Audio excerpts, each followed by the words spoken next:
నమస్కారం. SCV news కు స్వాగతం. నా పేరు సుమబిందు. ఈనాటి ముఖ్యాంశాలు: తిరుమల శ్రీవారిని దర్శించుకున్న పలువురు ప్రముఖులు. ఈ నెల 29న తిరుపతిలో చంద్రబాబు భారీ సభను నిర్వహిస్తున్నాం. సభకు జిల్లాలోని టీడీపీ కార్యకర్తలందరూ తరలి రావాలి. టీడీపీ నాయకుల విజ్ఞప్తి. సెట్టిపల్లి రైతులది ధర్మ పోరాటం. రైతులకు పాసు పుస్తకాలు మంజూరు చేయాలి. నవీన్ కుమార్ రెడ్డి డిమాండ్. తిరుమల శ్రీవారి సేవలో రాష్ట్ర హైకోర్టు ప్రధాన న్యాయమూర్తి కళ్యాణ్ జ్యోతి సేన్ గుప్తా కుటుంబ సమేతంగా పాల్గొన్నారు. ఉదయం వీఐపీ విరామ దర్శనంలో స్వామివారి సేవలో పాల్గొన్న ఆయనకు TTD EO MG Gopal, JEO Srinivasaraju స్వాగతం పలికారు. దర్శన అనంతరం న్యాయమూర్తి దంపతులకు ఆలయంలోని రంగనాయకుల మండపంలో స్వామివారి తీర్థ ప్రసాదాలు, పట్టు వస్త్రాలను ఈవో బహుకరించారు. తిరుమల శ్రీవారి సేవలో పలువురు వీఐపీలు పాల్గొన్నారు. Congress party MP Lagadapati Rajagopal, TDP senior నేత యనమల రామకృష్ణుడు ఉదయం వీఐపీ దర్శనంలో స్వామివారి సేవలో పాల్గొన్నారు. దర్శన అనంతరం ఆలయంలోని రంగనాయకుల మండపంలో స్వామివారి తీర్థ ప్రసాదాలను ఆలయ అధికారులు వీరికి అందజేశారు. రాష్ట్ర ప్రజలు సుఖ సంతోషాలతో ఉండాలని స్వామివారిని కోరుకున్నట్లు నాయకులు తెలిపారు. రాష్ట్ర తెలుగుదేశం పార్టీ అధినేత చంద్రబాబు నాయుడు ఆధ్వర్యంలో తిరుపతిలో ఈ నెల 29న జరిగే మహాసభ తెలుగుదేశం తమ్ముళ్లు ప్రతి ఒక్కరూ తరలి రావాలని తెలుగుదేశం పార్టీ సీనియర్ నేత గాలి ముద్దుకృష్ణమ నాయుడు పిలుపునిచ్చారు. చిత్తూరు జిల్లా తెలుగుదేశం పార్టీ జిల్లా అధ్యక్షులు జంగాలపల్లి శ్రీనివాసుల ఆధ్వర్యంలో జిల్లా కార్యాలయంలో ఇంటింటికి తెలుగుదేశం పార్టీ సర్వసభ్య సమావేశం నిర్వహించారు. ఈ సమావేశానికి ముఖ్య అతిథిగా గాలి ముద్దుకృష్ణమ నాయుడు, ఎంపీ శివప్రసాద్ పాల్గొన్నారు. ఈ సందర్భంగా గాలి ముద్దుకృష్ణమ నాయుడు, ఎంపీ శివప్రసాద్లు మాట్లాడుతూ తెలుగుదేశం అధ్యక్షులు చంద్రబాబు నాయుడు 29న తిరుపతిలో తెలుగుదేశం పార్టీ మహాసభకు విచ్చేస్తున్నారని, తెలుగు తమ్ముళ్లు ప్రతి ఒక్కరూ హాజరు కావాలని తెలిపారు. రాష్ట్రంలో నెలకొని ఉన్న సమస్యలను ప్రజల దృష్టికి తీసుకెళ్లాలని, అందుకే ఇంటింటికి తెలుగుదేశం పార్టీ అంటూ ప్రచారం నిర్వహిస్తున్నామన్నారు. 4 నెలల్లో వచ్చే ఎన్నికలకు ప్రచారం జోరుగా సాగించి ప్రజలు కోల్పోయిన నమ్మకాన్ని నిలబెట్టి రాష్ట్రం సమైక్యంగా ఉంచేందుకు పోరాటం సాగించాలని తెలుగు తమ్ములకు వివరించారు. ప్రతి ఒక్కరికి తెలుగుదేశం పార్టీ రుణపడి ఉందని, రాబోయే ఎన్నికల్లో చంద్రబాబును ముఖ్యమంత్రిని చేయాలని కోరారు. వైఎస్ఆర్ పార్టీ 100 కోట్లు దోచుకుని ప్రజలను మాయ చేసే ప్రయత్నంలో ఉందని, తెలుగుదేశం పార్టీ ఆ జిమ్ముక్కులను తిప్పికొడుతుందని కోరారు. ఈ విభజన ఆపండి. మీరు ఇప్పుడు ఎందుకు మీరు తొందరపడుతున్నారు? ఇవంతా కూడా అక్రమంగా, అన్యాయంగా ఉన్నాయి, వన్ సైడ్ గా ఉన్నాయి, సమన్యాయం లేదు. కాబట్టి బిల్లు ఆపేంటి. ఎన్నికల తర్వాత వచ్చేవాళ్ళు ఇవాళ ఓట్లో తేల్చుకుంటారని చెప్పడం కూడా జరిగింది. కాబట్టి మనం నాయకులు కూడా దాదాపు సమైక్యాంతకు సపోర్ట్ చేయడానికి మనం చెప్పుకోవాలి. ప్రజలు కూడా అయ్యా మా నాయకుడు బిల్లుని విభజన మనం ఇలాగే ఉంటే ఇలాగే ఉండిపోతామని కూడా చెప్పారు. ఎందుకంటే ఆ ఆవేదనను మనం అర్థం చేసుకొని కాంగ్రెస్ పార్టీ అట్లాగే అయిపోయింది, దాని కథ అయిపోయింది. జగన్మోహన్ రెడ్డి మనకు వ్యతిరేకంగా ఉన్నాడు. అతనికి ఇది ఫస్ట్ టైం ట్రై చేస్తాడు, ఓడిపోతే ఇంకోసారి ట్రై చేసుకుంటాడు. కానీ తెలుగుదేశానికి మాత్రం ఈసారి ఓడిపోతే. ఈ కార్యక్రమంలో లలిత థామస్, గాంధీ, చదలవాడ కృష్ణమూర్తి, నాని, రమేష్, సురేష్, ద్వారబాబు, గౌరీ శ్రీనివాసులు, పార్టీ నాయకులు, కార్యకర్తలు పాల్గొన్నారు. తిరుపతి నియోజకవర్గంలోని సెట్టిపల్లి గ్రామంలోని భూములను తరతరాలుగా వ్యవసాయం చేసుకుంటూ జీవనం సాగిస్తున్నారని, అలాంటి భూములను రెవెన్యూ అధికారులు వెంటనే పాస్ పుస్తకాలు మంజూరు చేయాలని కాంగ్రెస్ నేత నవీన్ కుమార్ రెడ్డి డిమాండ్ చేశారు. ఆదివారం సెట్టిపల్లి గ్రామ ప్రజల కోరిక మేరకు నవీన్ వ్యవసాయ భూములను పరిశీలించారు.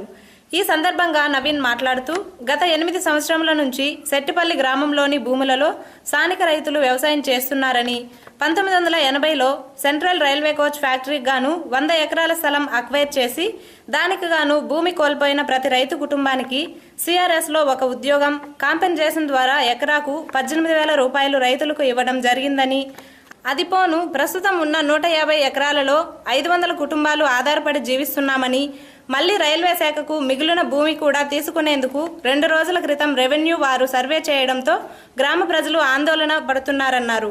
సెట్టిపల్లి గ్రామ రైతులకు పట్టా పాసు పుస్తకాలు విషయమై గతంలో తిరుపతికి వచ్చిన సీఎం కిరణ్ కుమార్ రెడ్డి దృష్టికి తాను తీసుకెళ్లానని, స్పందించిన సీఎం రైతులకు న్యాయం చేయాలని ఆదేశించడంతో తాను స్థానిక రైతులు జిల్లా కలెక్టర్ దృష్టికి తీసుకెళ్లగా సంబంధిత రెవెన్యూ అధికారిని పరిశీలించి పాసు పుస్తకాలు మంజూరు చేయాలని ఆదేశించడం జరిగిందన్నారు. మళ్లీ రెవెన్యూ వారు రైల్వే శాఖకు స్థలం కేటాయింపు కోసం సెట్టిపల్లి భూములు పరిశీలించడం అన్యాయమని, ఈ విషయాన్ని కేంద్ర రైల్వే శాఖ మంత్రుల దృష్టికి తీసుకెళ్తామన్నారు. సెట్టిపల్లి భూముల జోలికి వస్తే స్థానికులతో కలిసి ప్రజా ఉద్యమం చేస్తామని హెచ్చరించారు. గతంలో 1980లో సెంట్రల్ రైల్వే కోచ్కి ఇక్కడ గ్రామస్తులంతా కూడా 100 ఎకరాల భూమి ఇవ్వడంతో అక్కడ సిఆర్ఎస్ కోచ్ ఫ్యాక్టరీ ఏర్పడింది.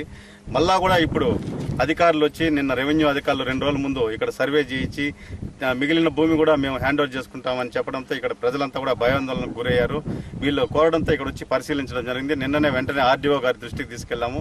అదేవిధంగా ముఖ్యమంత్రి గారు గతంలో తిరుపతికి వచ్చినప్పుడు ముఖ్యమంత్రి గారు తిరుపతికి వచ్చినప్పుడు కూడా ఈ సెట్టిపల్లి గ్రామానికి సంబంధించిన ల్యాండ్ విషయాన్ని ఆయన దృష్టికి తీసుకువెళ్లడం జరిగింది. ఆయన కలెక్టర్ గారికి ఆదేశాలు ఇచ్చారు. వెంటనే గ్రామస్తులకు న్యాయం చేయమని చెప్పని మేమంతా కూడా కలెక్టర్తో చర్చించడం జరిగింది. ఉన్న పలంగా ఇప్పుడు రైల్వే అధికారులు, రెవెన్యూ అధికారులు వచ్చి సర్వే చేయడం అనేది మంచి పద్ధతి కాదు. మేము ఎంతో సామరస్యంగా శాంతియుతంగా ఒకటే హెచ్చరిస్తున్నాము. దయచేసి వీళ్ళకి పట్టాలు ఇవ్వండి. ఎందుకంటే గతంలో సిఆర్ఎస్ వాళ్ళు తీసుకున్నప్పుడు కాంపన్సేషన్ ఇచ్చారు. అదేవిధంగా ఇక్కడ స్థానికంగా ఉండే గ్రామస్తులకు ఉద్యోగాలు ఇవ్వడం జరిగింది. సో ఈ రోజు వీళ్ళకి పాస్బుక్ లేని కారణంగా ప్రభుత్వ పరంగా వచ్చే రుణాలు తీసుకోవడం లేదు. వాళ్ళకి ఏదైనా అర్జెంటుగా ప్రాణాపాయ పరిస్థితికి వచ్చి ఏదైనా ఇంట్లో శుభకార్యం చేసుకోవాలంటే బ్యాంకులకు వెళ్తే బ్యాంకు అప్పు ఇచ్చే పరిస్థితి లేదు. కేవలం ఈ భూములు చూసుకొని వీళ్ళు జీవనం సాగిస్తున్నారు. సేవాభావంతో ప్రజా సమస్యలను పరిష్కరిస్తామని ప్రముఖ పారిశ్రామికవేత్త అజయ్ ప్రతాప్ తెలిపారు. ఆదివారం రైల్వే కాలనీలో అజయ్ యువసేన కార్యాలయాన్ని అజయ్ ప్రతాప్ ప్రారంభించారు. పలువురు యువకులు అజయ్ జిందాబాద్, అజయ్ నాయకత్వం వర్ధిల్లాలి అంటూ నినాదాలు చేశారు. కార్యాలయం ముందు అజయ్ ప్రతాప్ పలువురు యువకులతో కరచాలనం చేస్తూ పరిచయం చేసుకున్నారు. ఈ సందర్భంగా అజయ్ ప్రతాప్ మాట్లాడుతూ సేవాభావంతో ముందుకు పోతామన్నారు. నగరంలో అన్ని కాలనీలు పర్యటించి ప్రజలు ఎదుర్కొంటున్న సమస్యలను పరిష్కరిస్తామన్నారు. ప్రజలు యువ నాయకులకు సమస్యలను తెలిపితే మేము వెంటనే పరిష్కరిస్తామన్నారు. ప్రతి ఏరియాలో ఏదో ప్రాబ్లమ్స్ కొన్ని మనకు తెలిసిన వరకు మాకు వచ్చిన ఇన్ఫర్మేషన్ ప్రకారం ఆ ఏరియాలో ప్రాబ్లమ్స్ సాల్వ్ చేస్తూ వాళ్ళకి వాటర్ ప్రాబ్లం ఉన్నా, ఎలక్ట్రిసిటీ ప్రాబ్లం ఉన్నా మా వల్ల మేము సహాయం చేస్తా ఆ ఏరియాలో ప్రాబ్లమ్స్ సాల్వ్ చేస్తూ దానికోసమని ఈ రైల్వే కాలనీలో ఈరోజు ఇక్కడ ఒక ఆఫీస్ రూమ్ అది ఓపెన్ చేసి ఈ ఏరియాలో ఎటువంటి ప్రాబ్లమ్స్ ఫేస్ అవుతా ఉన్నా ఇమీడియట్గా ఇక్కడ ఇంటిమేట్ చేస్తే ఇక్కడ వీళ్ళు ఈ ఏరియా వాళ్ళు దానికి తగినంత ఏమేమి చేయాలనేది కార్యక్రమం వాళ్ళకి సాయం చేసి ఈ ఏరియాని కొద్దిగా ఇబ్బంది. ఈ కార్యక్రమంలో అజయ్ యువసేన నాయకులు, కార్యకర్తలు పెద్ద సంఖ్యలో పాల్గొన్నారు. నేటి యువత ముందుకు వచ్చి రక్తదానం చేయవలసిన అవసరం ఎంతైనా ఉందని తిరుపతి తెలుగుదేశం పార్టీ నాయకులు అన్నారు. ఆదివారం ముత్యాలరెడ్డిపల్లికి చెందిన వాసు యాదవ్ సుమారు 100 మంది యువ నాయకుల చేత భారీ రక్తదాన శిబిరాన్ని ఏర్పాటు చేశారు. ఈ కార్యక్రమానికి ముఖ్య అతిథులుగా విచ్చేసిన టీడీపీ నాయకులు దంపూరి భాస్కర్, నరసింహ యాదవ్, బీజీ కృష్ణ యాదవ్, శ్రీనివాసులు తదితరులు రక్తదానం చేస్తున్న యువకులను అభినందించారు. ఈ సందర్భంగా వారు మాట్లాడుతూ నేటి యువత ఇలాంటి సామాజిక కార్యక్రమాల్లో పాలు పంచుకోవడం సంతోషంగా ఉందన్నారు. సరైన సమయంలో రక్తం అందక ఎంతో మంది ప్రాణాలు విడుస్తున్నారని ఆవేదన వ్యక్తం చేశారు. ఎన్టీ రామారావు గారి ఆశయాలు, చంద్రబాబు నాయుడు ఆశయాలు, తెలుగుదేశం పార్టీ ఆశయాలకు సంబంధించి అదే స్ఫూర్తితోటి ఈరోజు 50 మంది యువత దగ్గర ఈరోజు యాక్సిడెంట్లు బారిన పడిన వాళ్ళకు కానీ లేదా అత్యవసరంగా రక్తం కావాలనే వచ్చే వాళ్ళకి కానీ ఆదుకునే విధంగా, ఎందుకంటే రక్తదానం అంటే అన్నింటికీ మించిన దానం రక్తదానం. ఆ రక్తదానం ఇంతమంది యువకుల దగ్గర చేపిస్తుందానికి వాసు యాదవ్ని అభినందిస్తూ అందరూ కూడా ఇలాంటి కార్యక్రమాలు యువత అంతా కూడా చేయాలని కూడా మనస్ఫూర్తిగా కూడా తెలుగుదేశం పార్టీ పరంగా కూడా కోరుకుంటాను. చంద్రబాబు నాయుడు గారు కూడా ఇదే స్ఫూర్తితో అందరూ పనిచేయండి, అదే విధంగా ప్రజలను ఆదుకోవాల్సిందిగా కూడా కోరినారు. ఆ విధంగా తెలుగుదేశం పార్టీ సిద్ధాంతాలు. అక్కడ వీళ్ళ బంధువులు యాక్సిడెంట్లో తేవడం జరిగింది. వారికి రక్తం అవసరమైంది. ఆ టైంలో అక్కడ రక్త నిధిలో రక్తం తక్కువగా ఉంది. అప్పుడు చలించిపోయినటువంటి వాసు యాదవ్ గారు మా దృష్టికి కూడా తీసుకురావడం జరిగింది. అలా ఈ మాధవరంధ్ర హాస్పిటల్ పరిస్థితి, పేదవాళ్ళు చాలా ఇబ్బందులు పడుతున్నారు, వారికి రక్తం అందించాల్సిన కార్యక్రమం మన తెలుగుదేశం పార్టీ తరఫున చేస్తే బాగుంటుందని నేను ఆ రోజే ఆయన అభినందించి, నువ్వు చాలా మంచి కార్యం చేయడానికి ముందుకు వచ్చావు, చాలా సంతోషం. మన తెలుగుదేశం పార్టీ యువత అందరితో కూడా రక్తం ఇచ్చి పేద ప్రజలను, తెలుగుదేశం పార్టీ కష్టాల్లో ఎక్కడ ఉంటే అక్కడ తెలుగుదేశం పార్టీ ఉంటుంది కాబట్టి ప్రతి ఒక్కరికి మనం రక్తం అందించడం అనేది చాలా ముఖ్యమైన విషయము. నువ్వు చేసేది మంచి ఉద్దేశంతో చేస్తున్నావు కాబట్టి మేమందరూ కూడా మీకు తోడ్పాటుగా ముందుకు వస్తాం. Credit guarantee fund trust, micro and small enterprises పథకం ద్వారా సూక్ష్మ చిన్న వ్యాపారస్తుల కొరకు కేంద్ర ప్రభుత్వం ప్రవేశపెట్టిన పథకం సక్రమంగా అమలు కాలేదని సూక్ష్మ చిన్న పరిశ్రమల అభివృద్ధి సంస్థ చైర్మన్ బివి రామారావు తెలిపారు. తిరుపతి ప్రెస్ క్లబ్లో ఆదివారం ఏర్పాటు చేసిన విలేకరుల సమావేశంలో బివి రామారావు మాట్లాడుతూ ఈ పథకంలో 5 లక్షల నుండి 1 కోటి రూపాయల వరకు ఎలాంటి సెక్యూరిటీ లేకుండా థర్డ్ పార్టీ గ్యారంటీ లేకుండా బ్యాంకు రుణం పొందవచ్చునని చెప్పారు. దీనిపై 24వ తేదీ స్థానిక బ్లిస్ హోటల్ నందు ఔత్సాహిక పారిశ్రామికవేత్తలకు అవగాహన సదస్సు నిర్వహిస్తున్నట్లు తెలిపారు. మార్చి 30వ తేదీలోపు 1000 మంది ఔత్సాహిక పారిశ్రామికవేత్తలకు రుణాలు ఇప్పించడమే తమ ధ్యేయమని చెప్పారు. ఈ సదస్సుకు అన్ని బ్యాంక్ ప్రతినిధులు, జిల్లా అధికారులు పాల్గొంటారని, ఔత్సాహిక పారిశ్రామికవేత్తలు అధిక సంఖ్యలో హాజరు కావాలని కోరారు. మన రాష్ట్రంలో ఈ పథకం ఉన్నట్టు కానీ బ్యాంకులు కూడా సుంకం చూపించుకోవడం వల్ల అమలు కాలేదు మన రాష్ట్రంలో. మరి మా ప్రస్తుత సమాఖ్య రాష్ట్ర అవేర్నెస్ క్యాంప్ అవగాహన సదస్సులు పెట్టి ఈ పథకం గురించి తెలియజేయడం జరిగింది. ఇప్పుడు 3 సదస్సులు నిర్వహించాం. విశాఖపట్నం 6వ తారీఖున, అలాగే 10వ తారీఖున కాకినాడ, 16వ తారీఖున విజయవాడ, నేడు 24వ తారీఖుని తిరుపతిలో, 24వ తారీఖున మంగళవారం నాడు తిరుపతిలో హోటల్ బ్లిస్ అని ఉంది ఇక్కడ తిరుపతిలో. బ్యాంకు లావాదేవీలో తమ వంతు కృషి చేసి ఖాతాదారులకు మెరుగైన సేవలు అందిస్తున్నామని సప్తగిరి గ్రామీణ బ్యాంక్ స్టేట్ ప్రెసిడెంట్ రవికాంత్ తెలిపారు. ఈ సందర్భంగా చిత్తూరు భాస్కర హోటల్లో ఏర్పాటు చేసిన సమావేశానికి ముఖ్య అతిథులుగా సప్తగిరి బ్యాంక్ చైర్మన్ సుధాకర్ రావు పాల్గొన్నారు. అనంతరం స్టేట్ ప్రెసిడెంట్ రవికాంత్ మాట్లాడుతూ రాష్ట్రంలో 17,000 కోట్ల మంది సప్తగిరి గ్రామీణ బ్యాంకులో ఖాతాదారులుగా ఉన్నారని తెలిపారు. ఇప్పటికే 57 బ్రాంచ్లు సేవలు అందిస్తున్నాయని అన్నారు. కొందరు పాలకులు సప్తగిరి బ్యాంకును దెబ్బతీయాలని చూస్తున్నారని, అటువంటి వాటిని ఎదుర్కోవాలన్నారు. ఇప్పటికే రాష్ట్రాన్ని విభజించాలని కొన్ని పార్టీలు చూస్తున్నాయని, అటువంటి వాటిని ఎదిరించి బ్యాంకు లావాదేవీలు కాపాడాలన్నారు. గ్రామీణ స్థాయి నుంచి వచ్చిన బ్యాంకును గ్రామీణ ప్రజలను చిన్నచూపు చూడకుండా అభివృద్ధి పదంలో నడిపించాలన్నారు. ఈ సప్తగిరి బ్యాంకు చేసుకుంటున్న 4వ వార్షికోత్సవం సందర్భంగా అందరికీ కృతజ్ఞతలు తెలిపారు. ఈ కార్యక్రమంలో ముఖ్య అతిథులు వెంకటేశ్వరరావు, నాగభూషణ్ రావు, బాలసుబ్రహ్మణ్యం, వెంకటరామనయ్య, చైతన్య, బ్యాంక్ అధికారులు పాల్గొన్నారు. మనం పోరాటం చేసినంత క్రమంలో దీన్ని ఆపుకోగలుగుతాం తప్పితే మనం ఏమాత్రం ఏమరపాటుగా ఉన్నా కూడా ఈ డిస్ఇన్వెస్ట్మెంట్ జరిగిపోతుంది. డిస్ఇన్వెస్ట్మెంట్ జరిగిన తెల్లారి మనం ఈ రోజు ఎన్నో విషయాల గురించి పోరాటం చేస్తూ ఉన్నాం. అవన్నీ కూడా పూర్తిగా సెట్ బ్యాక్ జరిగే అవకాశం ఉంది. కాబట్టి బాగా తీవ్రంగా ప్రతిఘటించాలంటే ఏం కావాలండి? ప్రతిఘటించాలంటే ఏం కావాలి? మన ఐకమత్యం మనము ప్రతిఘటించగలుగుతాం. ఐకమత్యం ద్వారానే మన బలాన్ని షో చేయగలుగుతాం. మజిల్ పవర్ కాదు కదా. మనం ఇది పోయి వీధి పోరాటం చేయాల్సిన అవసరం లేదు కదా. మనకి ఇక్కడ మనకు ఉన్నటువంటి ఐకమత్యాన్ని మనం షో చేయాలి. దీన్ని పూర్తిగా ఎదుర్కొనే ప్రయత్నం చేయాలని చెప్పి మీ అందరినీ కోరుతా ఉన్నాను కామ్రేడ్స్. తిరుపతి రాజకీయ నాయకులు సైకం జయచంద్రారెడ్డి జన్మదిన వేడుకలను ఆయన అభిమానులు ఘనంగా నిర్వహించుకున్నారు. పారిశ్రామికవేత్త, రాజకీయ నాయకులు సైకం జయచంద్రారెడ్డి జన్మదినాన్ని పురస్కరించుకుని ఆయన అభిమానులు జన్మదిన వేడుకలను ఘనంగా నిర్వహించుకున్నారు. భారీ కేక్ ను కట్ చేసి బాణాసంచా పేల్చి సంబరాలు జరుపుకున్నారు. విలువలతో కూడిన విద్యను అందించినప్పుడే విద్యార్థులు ఉన్నతంగా రాణించగలరని ప్రశాంత్ విద్యా సంస్థల అధినేత చంద్రశేఖర్ రెడ్డి అన్నారు. ఆదివారం తిరుపతి కొర్లగుంటలోని ప్రశాంతి ఇంగ్లీష్ మీడియం హైస్కూల్ నందు సైన్స్ ఎగ్జిబిషన్ నిర్వహించారు. ఇందులో విద్యార్థులు మ్యాస్ట్రీ, పర్యావరణం, దాని పరిరక్షణ, మానవుని శరీర భాగాలు, వాటి పనితీరు, వివిధ ఎలక్ట్రానిక్ వస్తువుల తయారీ, వాటి ఉపయోగాలు, బయోగ్యాస్ ఉత్పత్తి, పండ్ల కూరగాయలు, వాటి ప్రాముఖ్యత, పిఎస్ఎల్వి నమూనా రాకెట్ తదితర అనేక వస్తువులను విద్యార్థులు స్వయంగా తయారు చేసి వాటి పనితీరును వివరించారు. విద్యా సంస్థల అధినేత చంద్రశేఖర్ రెడ్డి మాట్లాడుతూ విద్యార్థులకు ప్రాక్టికల్ గా విద్యను నేర్పించేందుకు ఇలాంటి ఎగ్జిబిషన్లు ఎంతగానో ఉపయోగపడతాయన్నారు. ఇలాంటి ప్రయోగాల వలన వారు ఉత్తమంగా రాణించగలరన్నారు. పిల్లల్లో ఉన్నటువంటి కళాత్మక శక్తులను ఎడ్యుకేటివ్గా వాళ్ళు చదివిన చదువుల్లో ఇచ్చి, నాలెడ్జ్లో ఇచ్చి, ప్రాక్టికల్గా కొన్ని తెలుసుకుని నేర్చుకునే ప్రయత్నం చేయాలనే ఉద్దేశంతో ఈ సైన్స్ ఎగ్జిబిషన్ కండక్ట్ చేయడం జరిగింది. ఎంతో ఉత్సాహంగా టీచర్లు, పిల్లలు అందరూ కలిసి 2-3 రోజులుగా షార్ట్ నోటీస్లోనే ఇంత గొప్పగా చేయడం నాకు చాలా ఆనందదాయకంగా ఉంది.